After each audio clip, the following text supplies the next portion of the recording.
তো এই যে আপনি বললেন ৭১ বাঙালির সবচেয়ে বড় একটা সাহসের জায়গা বা স্পর্ধার জায়গা। কিন্তু মাঝে মধ্যে কেউ বলে যে ২৪ স্বাধীনতা 2.0 এটা নিয়ে আসলে আপনার মতামত কি?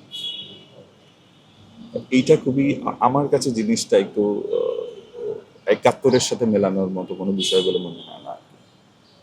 কারণ পৃথিবীতে এরকম স্বাধীন দেশেই বহুবার গণতন্ত্র যখন আহ, চাপের মুখে পড়ে, অন্ধকারের কবলে পড়েছে, এরকম অনেকগুলো আন্দোলনই হয়েছে, পৃথিবীর বিভিন্ন দেশে হয়েছে। তারপর ওরা ঘুরে দাঁড়িয়েছে। এরকম আমাদের দেশে ৯০-তেও একটা স্বৈরাচার বিরোধী আন্দোলন হয়েছে। আর ৯০-এর চেয়ে ২৪-এরটা অবশ্য একটু ব্যাপক বড় আর কি।